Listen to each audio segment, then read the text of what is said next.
Good morning. Welcome to JP's Morning Brief for July 14th, 2026. Good morning, everybody. Welcome to the Morning Brief. Appreciate y'all tuning in this morning. As we get started, everything is moving slow. There we go. Okay. Wanted to make sure I was live on camera. All right. Bear with me. I'm still waking up. I'm good. I was watching Dune last night for some strange reason, but it's a good movie. I don't know if y'all are sci-fi people, but I am, and Dune is a pretty good movie. I like it. I like the old one, and I like the remake. All right, So let's go. Let's do this before I start talking. James's movie review, which I do watch a lot of movies. Okay, so welcome. As we get started here, as I usually tell everybody, click that follow button if you're not already a follower. We're 179. Well, we're building. I'm like getting like one every other day, which is good, and that means I'm building my base up, which is awesome.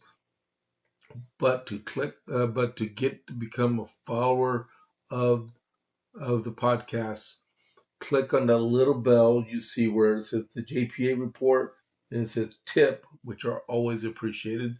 But next to it is a bell. Click on the bell, and then when you scroll down, you'll see follow.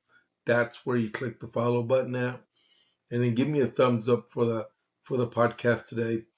Anytime you come to a podcast, I say this a lot. If you're going to watch someone's podcast, give them a thumbs up, okay.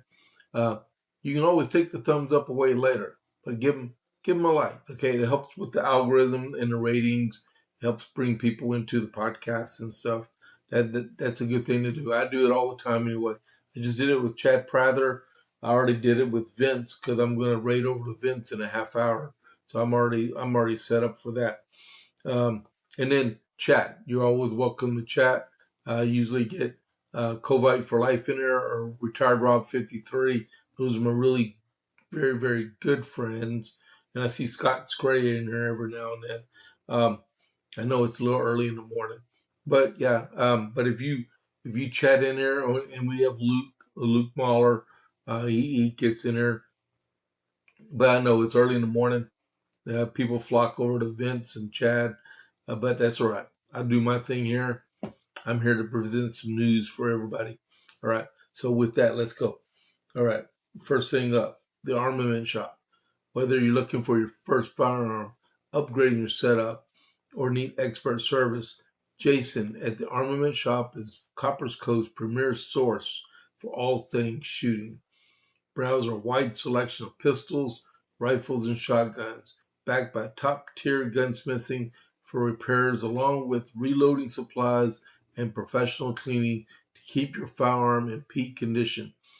Need a transfer? We make FFL transfers fast, easy, and affordable. Need your CHL? Jason can handle those classes both online and in person. He has over 3 decades of experience. Visit the Armament Shop today at 115A West Avenue D in Coppers Cove, or call or text 254-560-2023. Visit www.armamentshop.com. That's www.armamentshop.com. The Armament Shop, your safety, our priority. Alrighty. So let me finish getting all set up here. Okay, here we go. The Iran update. There was another series of U.S. strikes. I don't know the number. I don't care about the number. I just care that we pound the daylights out of Iran to get this over with. This is the fifth or sixth night in a row of engagements. Okay, they showed a ship, an unarmed ship with missile damage from an Iranian missile. Really? Come on. If you're going to fire at something that can fire back. I mean, that's normally how combat goes. You don't shoot and kill innocent civilians. I mean, You know what? I'll tell you right now. I got an article about the ICC, International Criminal Court. It deals with human rights abuses and stuff. Uh, U.S. is not a signatory to that, but I can tell you right now who is. Iran is. And you know what? How about if they get held accountable to the actions they're committing about the 50-something thousand civilians they slaughtered in the streets this year? Let me continue on with this. I'm going on a tangent here. The U.S. blockade will begin again today at 4 p.m. Eastern. The U.S. approved Saudi Arabia's attacks on Yemen, on an airfield in the capital of Sana'a. And then Mike Waltz, the U.S. ambassador from the United States, Iran is trying to hold the world hostage. And Pickaxe Mountain may be the next target. That's the untold secret of the Iranians that they didn't want the U.S. to know about, was that they were going to attempt to open up another nuclear facility, but we know about it. All right. Target reference point 1. All right. So the United Arab Emirates says attacks from Iran on tankers killed 1 and injured 8. Yemen threatens to retaliate against Saudi Arabia and the United States for their approval for the attacks on our airfield. Trump told Congress about the attacks on Iran has resumed, which restarts the 60-day clock. And per Trump, Hormuz Strait will remain open. That being said, the Dow Jones lost 138.37 points yesterday. It closed at 52,498.64. And hold on to your hats. And I hope you're sitting down. West Texas Intermediate was about an hour and a half ago, $80.36 a barrel.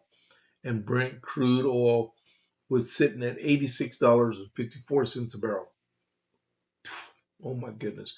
That is the Iran update for this morning, okay? Hopefully, by the time we go back on the air for the JPA report, it goes down a little bit. I'd like to see West Texas Intermediate back down in the 70s. All right, so announcements. Later on this afternoon at 6 p.m. in Coppers Cove at Giovanni's is the Coppers Cove Conservative Club at 6 p.m. Group I helped found several years ago. We're still going strong. All right.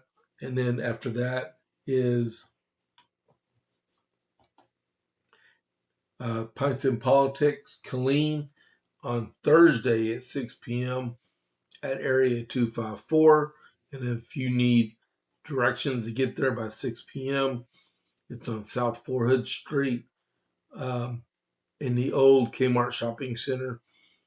Look for the Raising Cane's sign, and you'll find Area 254. You go inside and go to the right, and there's a staircase. You go up the staircase. It's in the upper room. All right. Next announcement. Smoking Hot Conservatives. They're meeting on the 20th of July at the Leaf Affair in Killeen at 4110 South Clear Creek Road at the Leaf Affair at 6 p.m. It's a group of conservatives. They hang out in a cigar shop, smoke cigars, and talk politics. All right. And that's Pints and Politics also. Next announcement.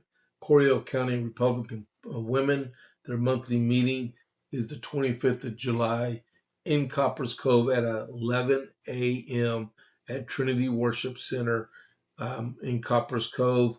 And their guest speaker is Dr. Mark Fulmer, and he's going to be talking about Islamism, the geopolitical implications of the greater context of the red-green axis.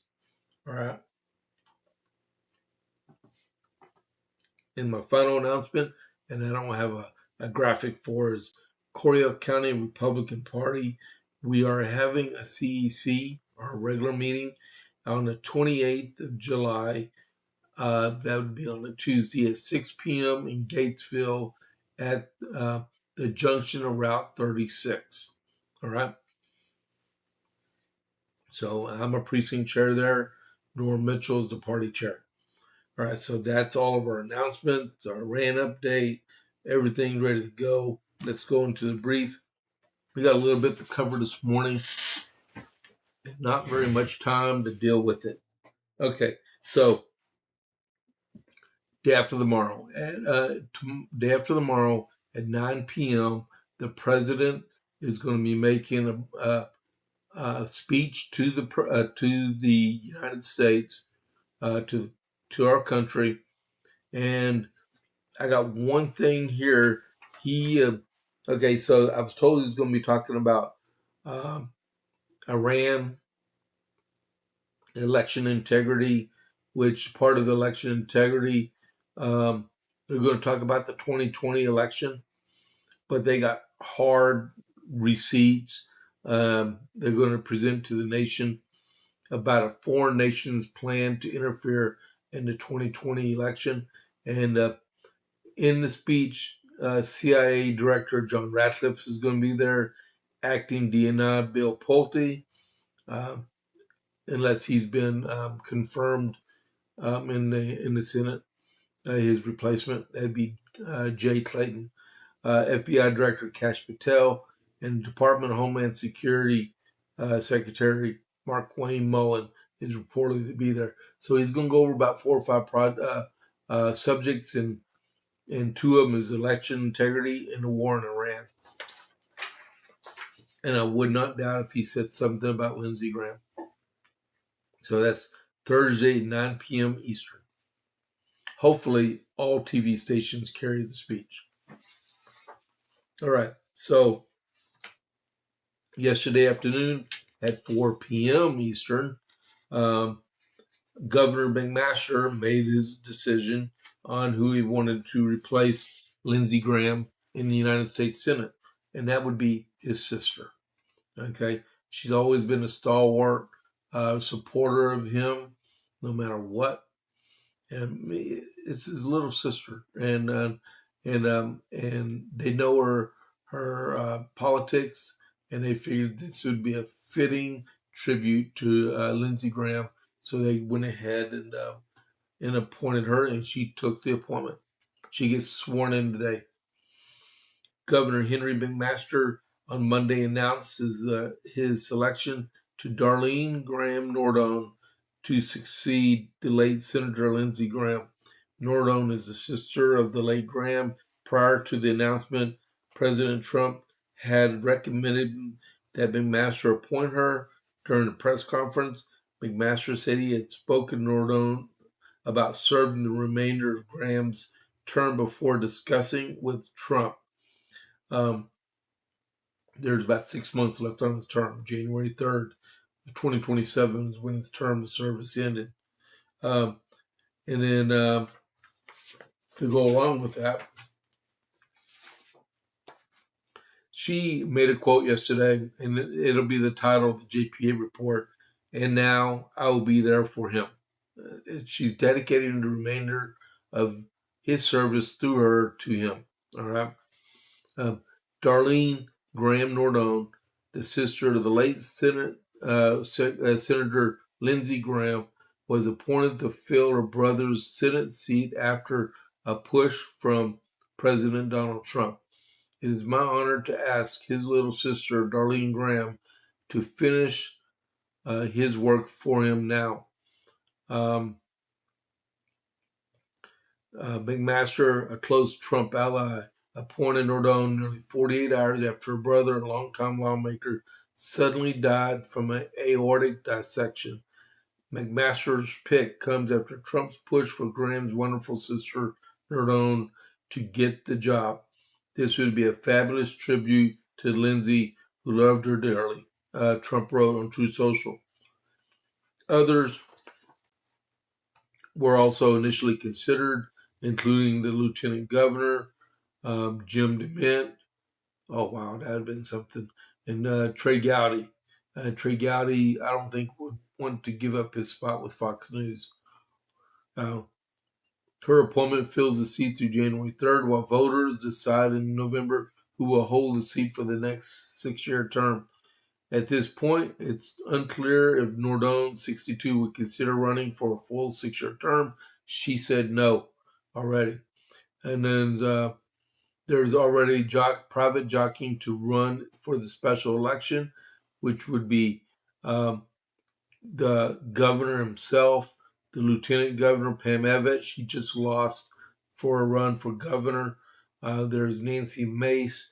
There's Ralph Northam and Joe Wilson. All those are potential people to run for the U.S. Senate seat.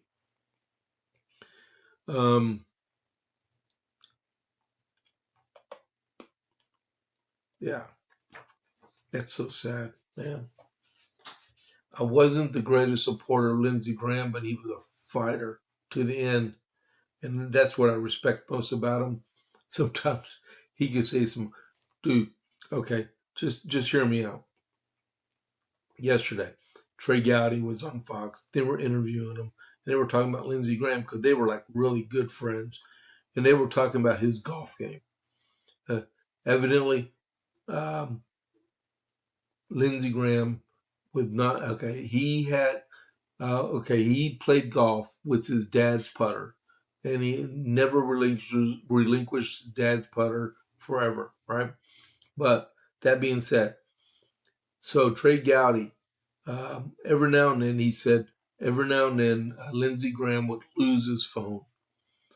And that if he lost his phone while he was playing golf, his golf game was tremendously better without his cell phone than it was with his cell phone, because he was always on that thing and it kept him distracted.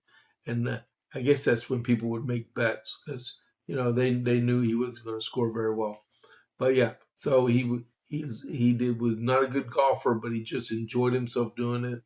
And he used his dad passed away like in 1978, a long time ago. All right, but let's move on before people start breaking down around here. The president is looking at making a fix to the retirement system to the United States. So this is a little bit of an opinion piece. I'm just going to read a little bit. I'll cover more of it later.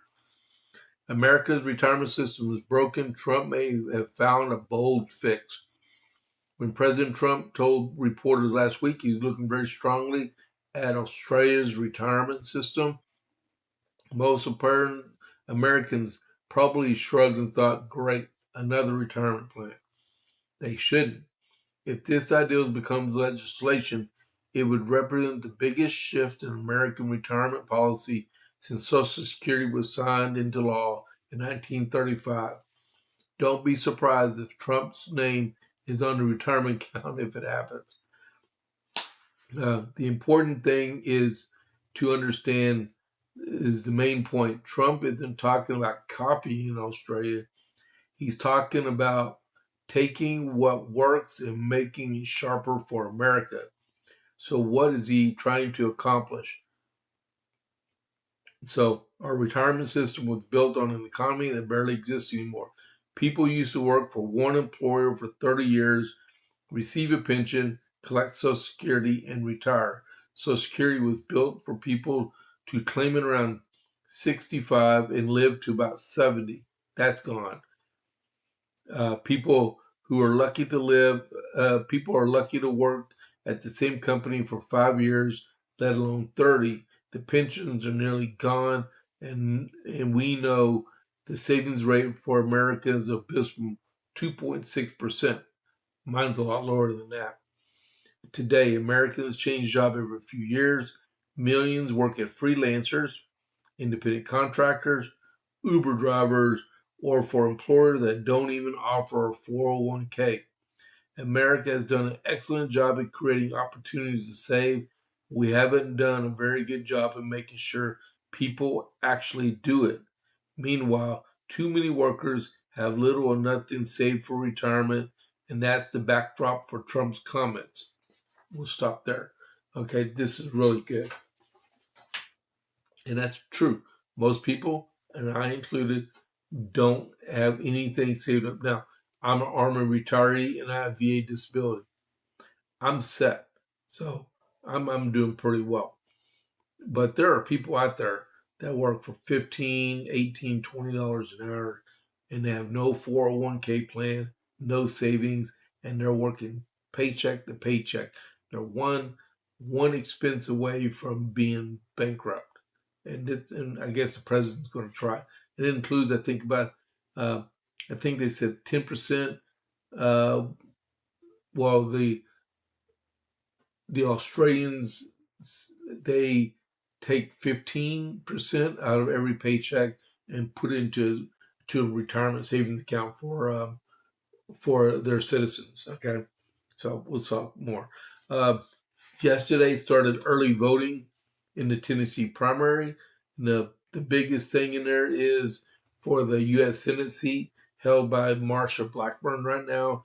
Marsha Blackburn is running for governor, and she will get it. Okay, so if you live in Tennessee and you're Republican, go vote for Marsha Blackburn. That's an endorsement. Okay, so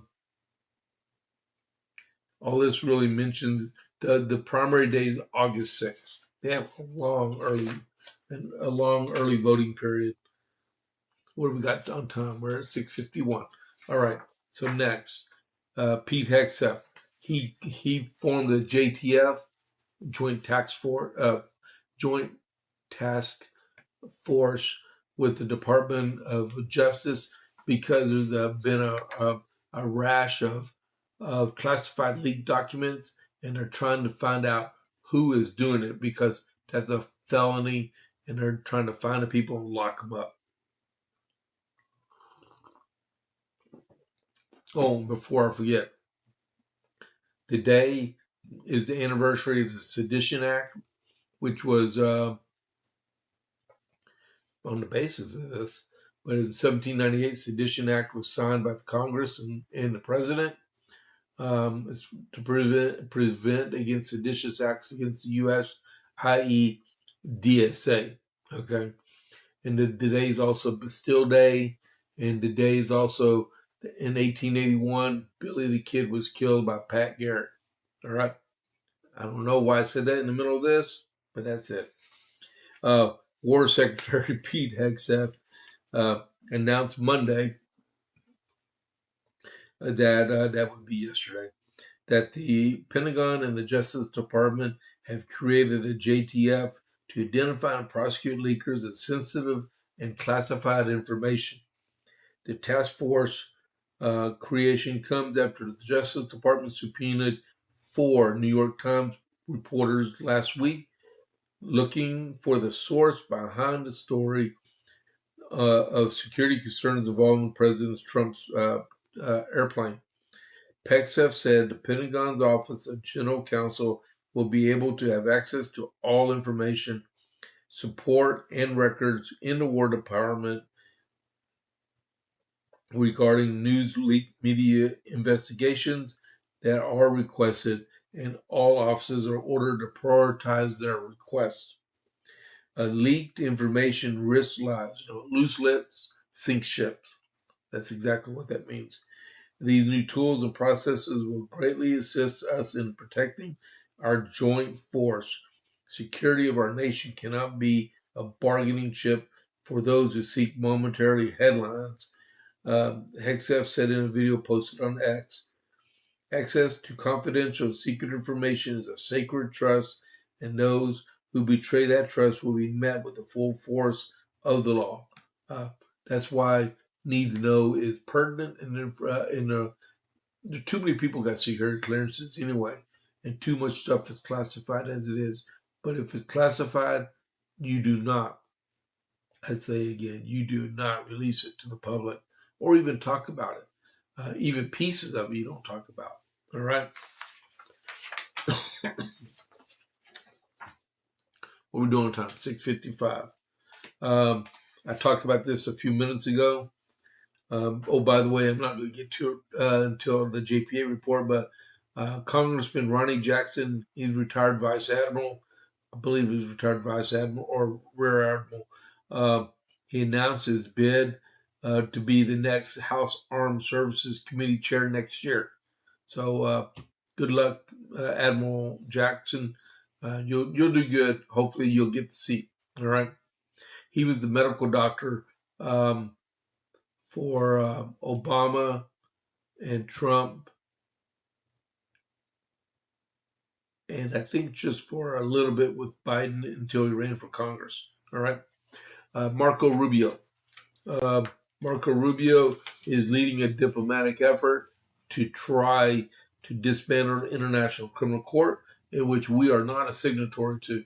The International Criminal Court started in 2002. We are not a member of it, and we do not submit to its authority. Uh, Secretary of State Marco Rubio announced Monday a diplomatic effort to dismantle the ICC amid a worsening row between the court and the United States regarding sanctions.